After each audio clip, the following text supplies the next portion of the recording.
আমি একটা হাদিস পড়ছিলাম, যে হাদিসটা পড়তে পড়তে আমার নিজের অজান্তেই চোখ দিয়ে পানি চলে আসছিল। হাদিসটা ছিল এইরকম, যে হাসরের দিন বিচারের সময় দুজন পাপী ব্যক্তিকে আল্লাহ বলবেন, যাও তোমরা জাহান্নামে চলে যাও। এই কথা বলা মাত্রই প্রথম ব্যক্তিটা দ্রুত গতিতে জাহান্নামের দিকে যেতে লাগবে এবং দ্বিতীয় ব্যক্তিটা ধীরে ধীরে জাহান্নামের দিকে আগাবে এবং বারবার গাড় ফিরে আল্লাহর দিকে তাকাবে। তাদের দুজনেরই দৃশ্য দেখে আল্লাহ দুজনকেই নিজের কাছে ডাকবেন এবং প্রথম ব্যক্তিকে জিজ্ঞেস করবেন যে তুমি তো জানো আমার জাহান্নাম কতটা ভয়ঙ্কর, তাহলে বলা মাত্রই কেন এত দ্রুত গতিতে জাহান্নামের দিকে যেতে লাগলে?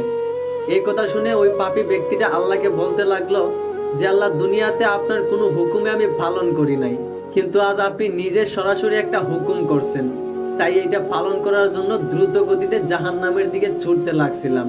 তারপর দ্বিতীয় ব্যক্তিটাকে জিজ্ঞেস করা হলো যে তুমি কেন এত ধীরে ধীরে জাহান্নামের দিকে এগোচ্ছিলে এবং কেন বারবার আমার দিকে ফিরে তাকাচ্ছিলে?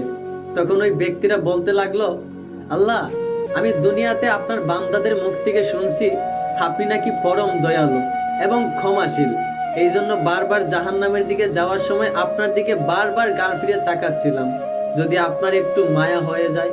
তাদের দুজনেরই কথাগুলো শুনে আল্লাহর দিল একদম নরম হয়ে যায়। সাথে সাথে ওই দুজন ব্যক্তিকে আল্লাহ ক্ষমা করে জান্নাতে পাঠিয়ে দেন। সুবহানাল্লাহ। সত্যি হাদিসটা পড়ে আমার কাছে খুবই ভালো লাগছে। আশা করি আপনাদের কাছেও ভালো লাগছে। যদি ভালো লাগে থাকে অবশ্যই এই হাদিসটা সবার কাছে শেয়ার করে দিবেন। ধন্যবাদ।